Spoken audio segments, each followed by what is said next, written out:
Hello everyone, this is Arya from Edureka. Today's video is all about blockchain interview questions.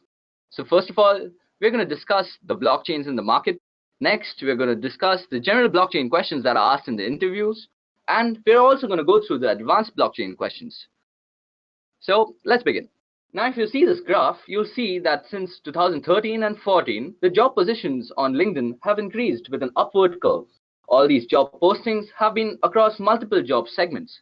So if you observe the graph, the most number of job opportunities are coming up in the technology, that is the software field, and the financial services and insurance services. Then there are opportunities in non-technical domains as well, like media industries, telecommunication, professional services, and many more. So on an average, post 2015, you'll find blockchain has been quite a happening place to be in because everyone is exploring proof of concepts, trying to build solutions around blockchain, and that is what is driving the entire job postings in the market.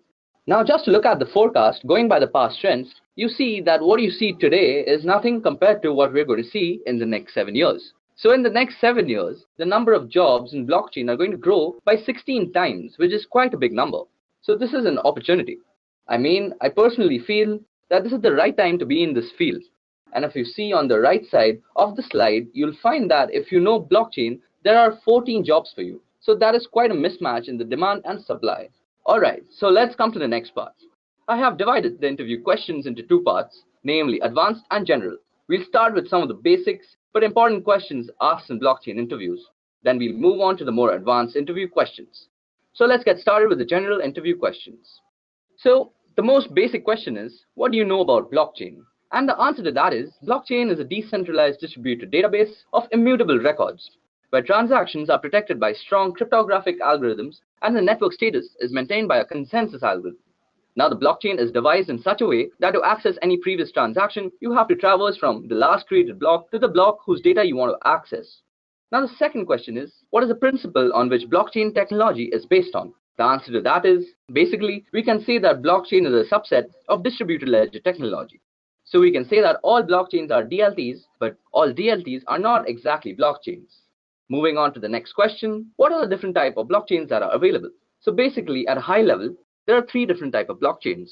One is public blockchain, which is open blockchains. So blockchain platforms like Bitcoin, Ethereum, Monero all come under public blockchains, which anyone can join. So if you want to become a part of any public network, you just have to download the software and you can start running the node on your own. You don't need to take anyone's permission, which basically makes these networks permissionless. Then the next type of blockchain is private blockchain.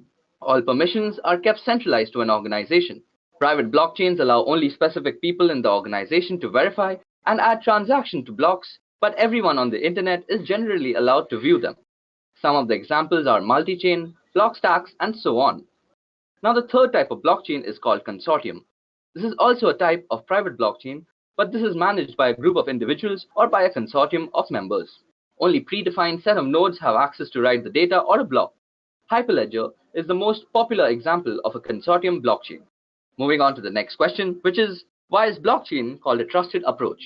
Now the reason why blockchain is trusted is because of its immutability, which means that once a transaction is being written onto the ledger, you cannot modify it. Also, every participant has a shared source of truth. Basically, it distributes trust among different individuals of the network via an economic game wherein the individuals are incentivized to maintain the state and validate the transactions. Now the next question is, what type of records can be kept on the blockchain? Is there any restrictions on the same? So the answer to that is, there are no restrictions as such on any kind of data that you can actually store on the blockchain. There are different companies using different types of blockchains for holding all sorts of records. Some of common types that you see here are records of medical transactions, identity management, transaction processing, business transactions, managed activities, documentations, and so on. So there is practically no limit on the kind of data that you're pushing onto the blockchain. Alright, the next question is, blockchain is a decentralized database. How does it differ from traditional databases? So if you look at the table, it says that the record in blockchains are stored in a decentralized database. Whereas in traditional databases, the records are centralized. Talking about the operations, blockchain only has insert-only operations, while in databases, you can perform CRUD operations, which stands for create, read, update, and delete. Since the ledger in blockchain is distributed to the entire nodes of network, the traditional databases have more of a multi-master and master-slave architecture.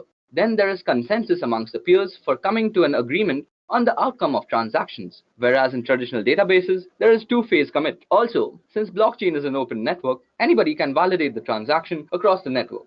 Whereas in traditional databases, there are integrity constraints, and not everybody is allowed to validate the transactions. Okay, the next question is, what are the key features of blockchain? So the most important feature of blockchain, you can say that it is a decentralized network also, and it runs by using a distributed ledger, where immutability is a very important feature, wherein data cannot be modified or deleted, which is why we can say that it is a safe and secure ecosystem. And the last feature is that it has the concept of mining, which is very specific to a blockchain. Okay, so the next question that we have is, what is encryption and what is its role in blockchain? So encryption is basically a way to secure the data. Encryption is used when you don't want someone else to be exposed to your data. The data is passed through some sort of cryptographic algorithm to scramble the data in such a form that it is not readable to human beings. So that data is basically protected by the keys, and only the person with the cryptographic keys can decrypt or decode the encrypted data. Now this approach is really useful in blockchain because it makes the system secure and adds to the overall authenticity of the blocks and the blockchain. Any data in blockchain is encrypted using state-of-the-art cryptographic algorithms, and the blocks are linked together using the encryption techniques. That is what makes it so useful and secure. Okay, let's move on to the next question. So the next question says, what do you mean by blocks in a blockchain technology? Well, we said that blockchain is a distributed ledger that contains a list of transactions. Now these transactions or records are stored in the form of blocks. The blocks are necessary to maintain the order of transactions in blockchain, and each of this block is linked to each other in a sequential form. So whenever a new transaction comes in, it is added to the block. This block is linked to the latest previous block, and so on and so forth. Now the next question is, how is a block recognized in the blockchain approach? So every block in the blockchain consists of a pointer which acts as a link to the block prior to it. So every blockchain has a header which has the transaction data, timestamp, and also the hash of the previous block. So every block is linked to the previous block using the hash pointer. Okay, so moving on to the next question. This should be very basic. Is it possible to modify the data once it is written in a block? So as we all know, blockchain is immutable, so the answer is obviously no. We saw earlier that transactions or records in a blockchain can only be written in once, and it cannot be changed. Since all the records are secured by cryptographic algorithms, any changes in any of these records will result in the change in the hash of all the blocks prior to it, so the chain breaks. So because of this, it cannot be modified because it will change the hash of the entire directory. Now the next question is, what are block identifiers? In a blockchain, there are ways to identify blocks, and these are called block identifiers. Basically, there are two ways to do that. Every block has a block header which points to the previous block, and then we have a block height. The block height is nothing but the number of blocks in the blockchain. So basically, you can identify the block with the block header hash or the block height. Moving on to the next question. Is it possible in blockchain to remove one or more blocks? Well, this is a very easy question, and the answer is no. This is not possible, as removing or detaching any block will disrupt the hash header of all the previous blocks, so you just cannot do this. Moving on, what exactly do you know about a security of a block? So the primary method of protecting a blockchain is by using cryptographic hash algorithms, and each block is linked to another using a hash pointer. So any modification in any records will change the hash identifier of the whole block. Also, one more thing which makes the blockchain secure is the consensus algorithm. The consensus mechanism maintains the state of a blockchain and also acts as a network servicing protocol. Moving on to the next question. What are Merkle trees and how important are Merkle trees in blockchain? So Merkle tree is also known as the hash tree. It is the data structure in blockchain in which each leaf node is a hash of a block of data, and each non-leaf node is a hash of its own child nodes. Merkle tree helps you identify a specific data very quickly. Let's say we have 1,000,000 blocks and we quickly want to identify a transaction or block. So the Merkle helps us do it without traversing the entire history of transaction. Alright, let's have a look at the diagram shown here. So if you see, the Merkle tree summarizes the transactions in a block by producing a digital fingerprint of the entire set of transactions. So what do we mean by this is that Merkle trees are created by repeatedly hashing the records together until there is only one hash left. In the diagram, you can see that there is a transaction root at every block, and this transaction root is derived from Merkle tree, and this Merkle tree actually derived from hashes of pair of transactions. Moving on to the next question, what is a ledger, and is blockchain an incorruptible ledger? Let's have a look at the first part of the question. So the ledger is simply a record of transactions, And these transactions are nothing but transfer of value. Person A transfers some money to person B, and that becomes a transaction. And such type of transactions are recorded in a ledger. Now, blockchain is considered incorruptible. And so what do we mean by this? What we mean is that you cannot hack or corrupt the ledger simply because it is distributed, and if you want to corrupt a ledger, you have to control more than half of the network's computational power or nodes. And doing this is not an easy job because if an attacker wants to control this and try to control the money for himself, he has to invest huge computational resources.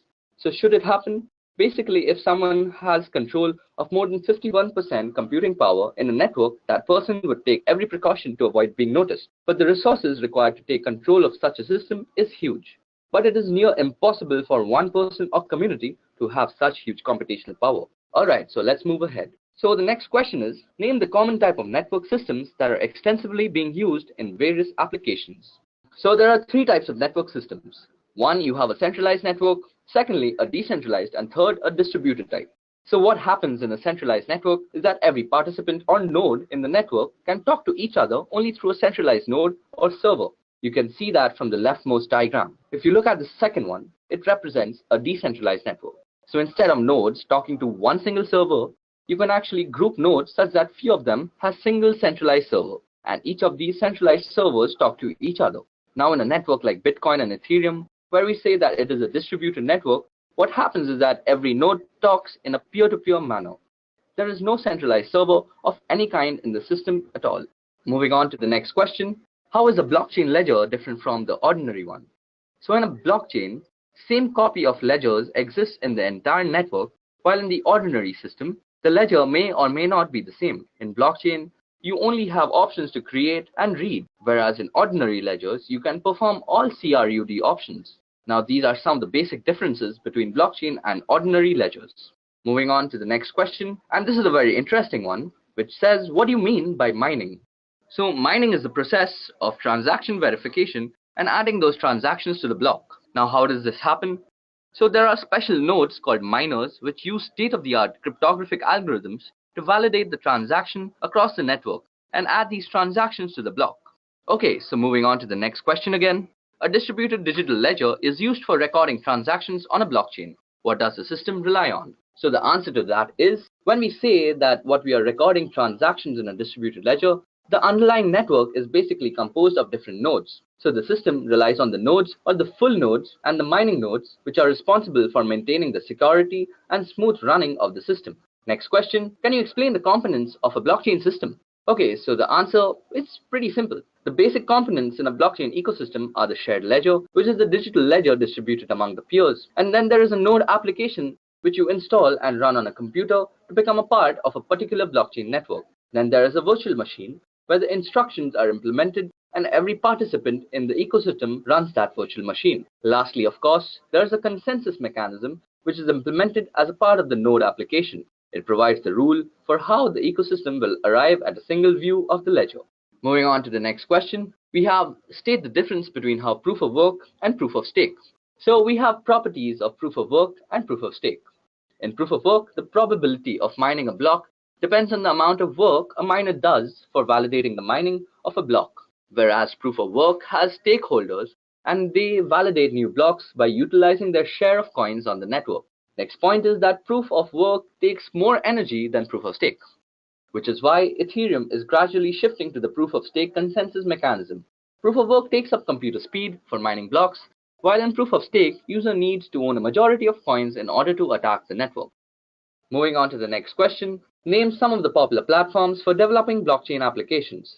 So people are experimenting a lot with blockchain technology, which is why there are so many platforms coming up for the building of blockchain applications. Some of the popular platforms are Ethereum, Hyperledger Fabric, Corda, Cardano, IOTA, and Quorum. So some of these networks are public networks that also work in a private setting, like Ethereum is a public network, but you can also deploy it in a local setting, whereas Hyperledger Fabric is completely private and permission network where it has no concept of a coin and it is purely used in a consortium and private manner. Now moving on to the next question is, what is double spending and is it possible to double spend in a blockchain system? So double spending is a condition where one digital token is spent multiple times because the token is a digital file which can be easily copied. Now what happens is a person named A try to send some coins to person B and person C at the same time. The blockchain prevents such a case since the transactions are confirmed by multiple parties and it is not possible to double spend a crypto token in a blockchain. Moving on to the next question, what are the benefits of blockchain that you know of? So there are some major benefits of using blockchain, which is why blockchain has become popular in recent times. Transaction settlement in blockchain happens in real time, so any transaction is peer-to-peer and the network itself verifies the transaction, which makes the transaction much faster. And since there are non-third parties involved, the transaction cost is also minimal. Again, the transaction and the system is secured by strong cryptographic algorithms, which in turn accounts for the immutability. Then there is an important property called user pseudonymity, which means that flow of transactions are tracked by user addresses. Okay guys, that was the end of the general interview questions. Now we'll move on to the more advanced section, which you might be asked to you in your interviews regarding your blockchain career. So let's dive into them. So the first question is, can you tell me about some of the widely used cryptographic algorithms used in blockchain? So some of the widely used algorithms in blockchain include algorithms like DES, where DES stands for Digital Encryption System. Then we also have the RSA algorithm, which is used in numerous areas concerned with digital certificates. Other algorithms include Twofish, Blowfish, and AES. Out of all these algorithms, AES is the strongest encryption algorithm to break.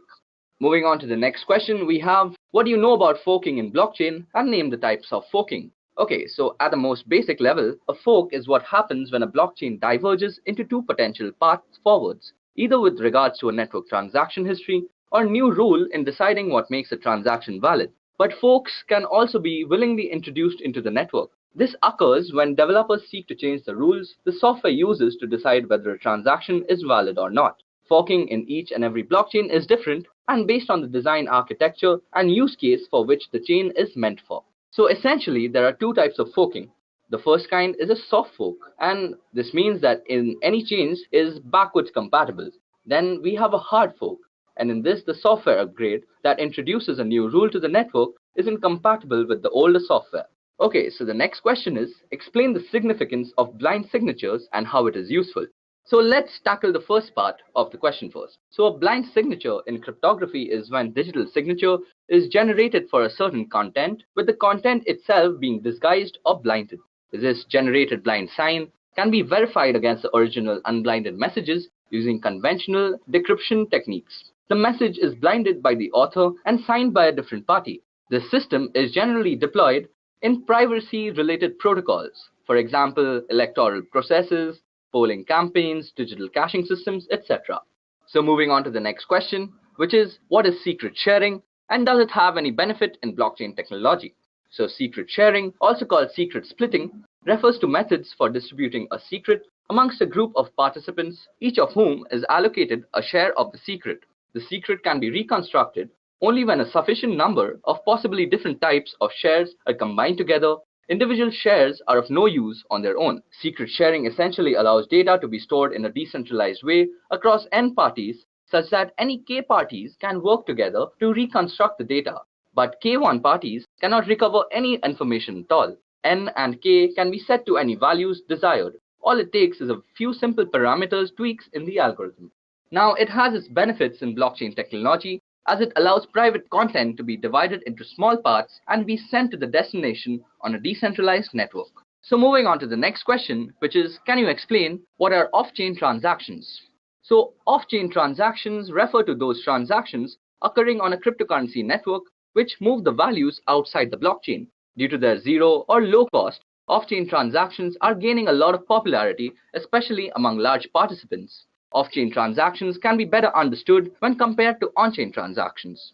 An on-chain transaction, which is simply called a transaction, occurs and is considered valid when the blockchain is modified to reflect the transaction on the public ledger. It involves the transaction being validated and authenticated by a suitable number of participants, recording of the details of the transaction on the suitable block, and broadcasting the necessary information to the whole blockchain network, which makes it irreversible.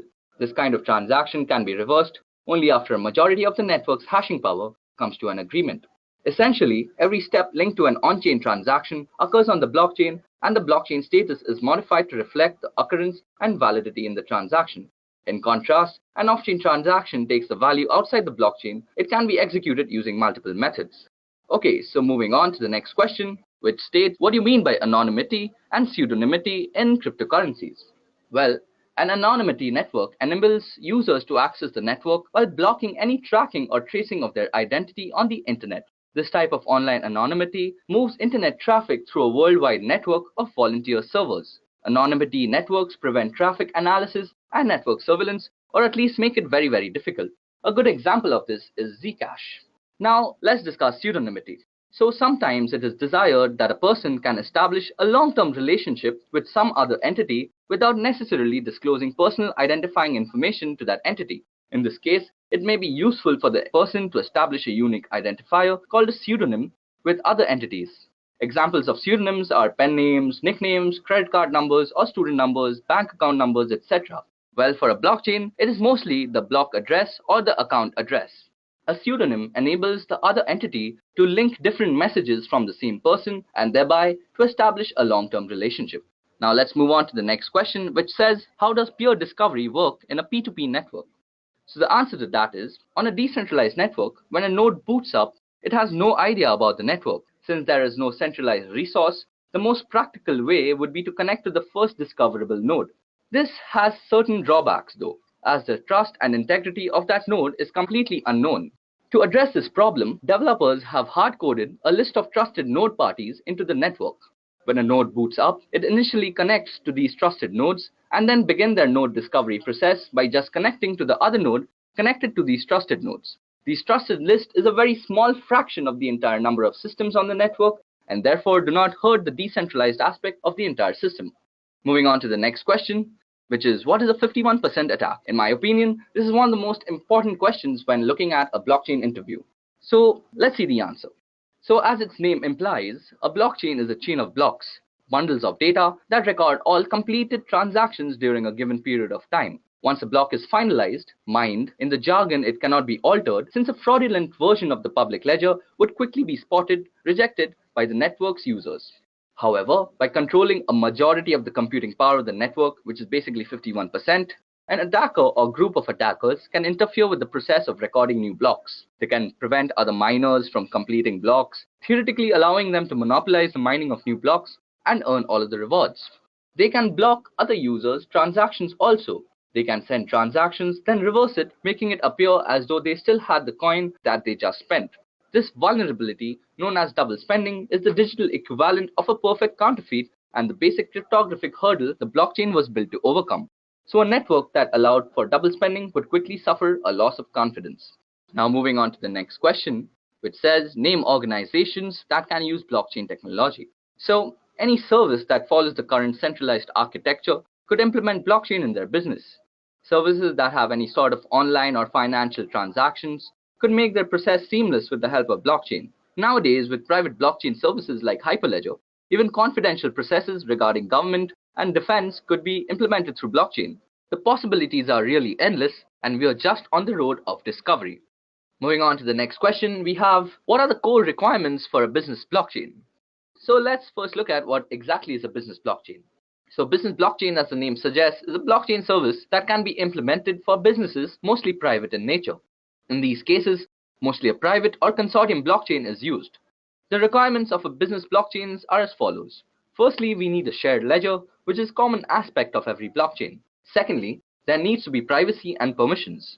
Most businesses have certain rules regarding content sharing amongst this organization. In this case, a high amount of privacy and permissions at different levels of the network are required. This is essentially provided by a consortium blockchain. Thirdly, we need smart contracts. The business always needs to implement business logic on the blockchain, and the only way to do this currently is with the implementation of smart contracts on the system. Last but not the least, we need a consensus algorithm. Just like every blockchain, a consensus protocol is obviously required for the validation of blocks into the new chain. Now moving on to the next question, what are the key principles in blockchain that are helpful in eliminating the security threats that needs to be followed? Okay, so there are a few principles to be followed for eliminating proper security threats, but this is not specific to blockchain as they can be applied to any general network.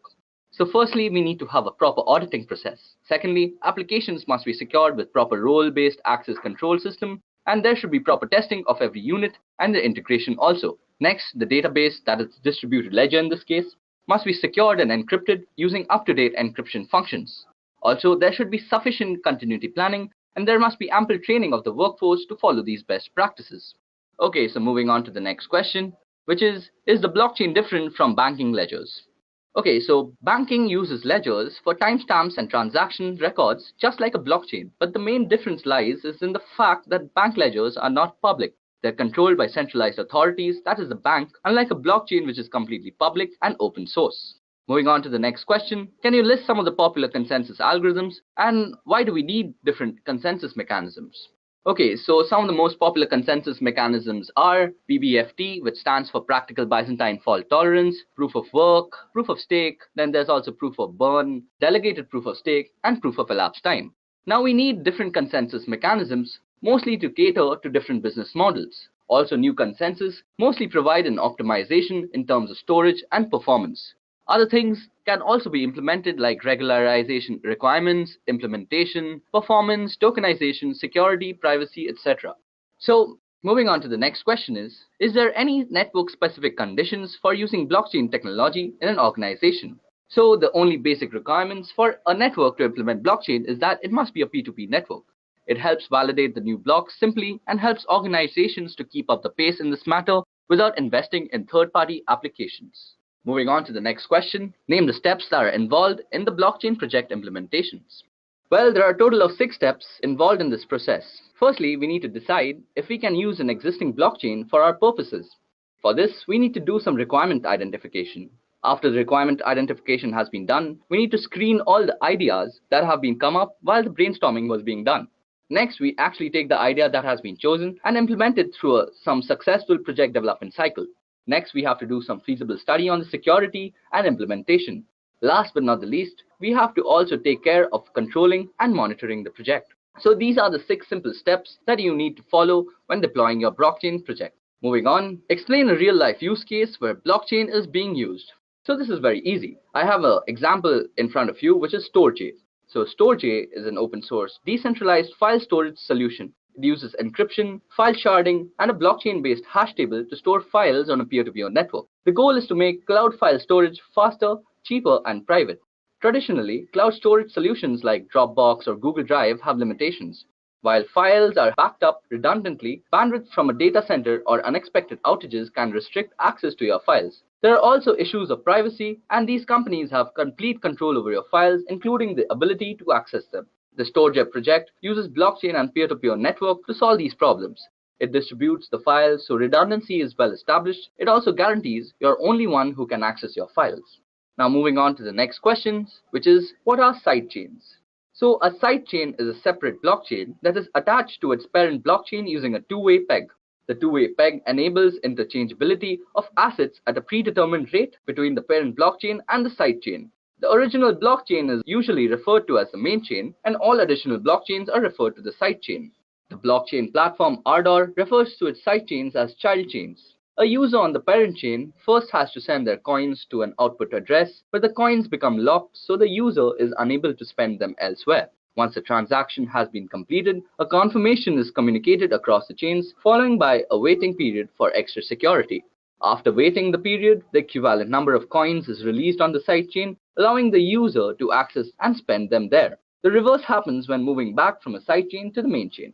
Now moving on to the next question is, can you name one major limitation of blockchain? So as everyone knows, cryptocurrencies has had a fantastic year in 2017. But now with more tokens, users, investors, exchanges, and startups involved than ever, scalability is emerging as a serious issue. With transaction data piling up, the current system is beginning to strain under its own weight. With every purchase, the blockchain adds one more block to its ladder of transactions, and every block increases with data as it carries the history of the block before it. As more users join the network and transaction histories of individual coins grow, the current system is in danger of buckling. So, as we see, scalability is basically the major issue in blockchains today. Now moving on to the next questions, are there any alternatives to blockchain? So, yeah, there are actually alternatives to blockchain. Hashgraph is a new consensus alternative to blockchain. It uses a gossip protocol that works in the following manner. Every node in Hashgraph can spread signed information called events on newly created transactions and transactions received from others to its randomly chosen neighbors. These neighbors will aggregate received events with information received from other nodes into a new event and then send it on to a other randomly chosen neighbor. This process continues until all the nodes are aware of information created or received at the beginning. Due to the rapid convergence property of gossip protocol, every piece of new information can reach each node in the network in a fast and very easy manner. Okay, now moving on to the next questions. Do you know the means to scale a blockchain technology? Well, the first method to actually scale a blockchain technology is a Lightning Network. Now, this was proposed to a solution to Bitcoin scalability. So what it does is implement off-chain transactions, which means basically not the entire list of transactions happen on the main chain. Only the first transaction may happen on the chain, then all the following transactions happen on a side chain, which takes lesser work and lesser space. And then the final transaction is again updated on the main chain, maintaining the integrity of the network. While this is a skewed approach, it kind of works in today's world. Next, we have SegWit, which stands for Segregated Witness. So in SegWit, the signature data will move on from the main chain to the extended block in the parallel chain. What this will do is that it will free up a lot of space in the block itself for more transaction. It was envisioned that the signature data would be arranged in the form of a Merkle tree in the sidechain. The Merkle root of the transaction was placed in the block along with the coin-based transactions. However, on doing this, developers stumbled upon something unexpected. They discovered that on putting the Merkle root in the particular place, they somehow increased the overall block size without actually increasing the block size limit. After that, we have another practical approach, which is increasing the block size. So with increasing transactions, the possible solution is to actually increase the block size to just accommodate more transactions, but in my opinion, that's just a lazy approach. Lastly, we have sharding. Now, sharding is a scaling technique that was inspired by a traditional concept of databases sharding, whereby a database is partitioned into several pieces and placed on different servers. In the context of a public blockchain, the transaction load on the network would be divided into different shards comprising different nodes on the network. As a consequence, each node would process only a fraction of incoming transactions, and it would do so in parallel with other nodes on the network. Breaking the network into shards would result in more transactions being processed and verified simultaneously. As a result, it becomes possible to process more and more transactions as the network grows. This property is also referred to as horizontal scaling. Now, we could imagine that existing blockchain operates like a busy highway with one toll station operating only on one toll booth. The result would be a traffic jam as people wait in long lines to pass the toll station. Implementing a sharding-based blockchain is like adding 15 or 20 toll booths to the highway. It would dramatically improve the rate at which traffic can progress through the stations. Sharding would make a tremendous amount of difference and dramatically improve transaction speeds. So moving on to the last question of the session for today, we have, with blockchain came the Web 3.0. Can you name some of the decentralized blockchain-based applications that will bring about the next level of the internet? So the answer to that is, you could name some of the applications that have been actually implemented through blockchain. For example, browsers like Chrome have been implemented in a decentralized manner called a Brave browser. Then we have storage file systems like Storj and IPFS. We have operating systems like Essentia and EOS, and social networks like Steemit. So as you guys can see, there are a lot of blockchain-based applications that are actually replacing all the currently centralized services. So yes, indeed, we can actually call the internet run on blockchain the Web 3.0. So guys, that was the end of all the blockchain-based questions that you might face during your interviews. I wish you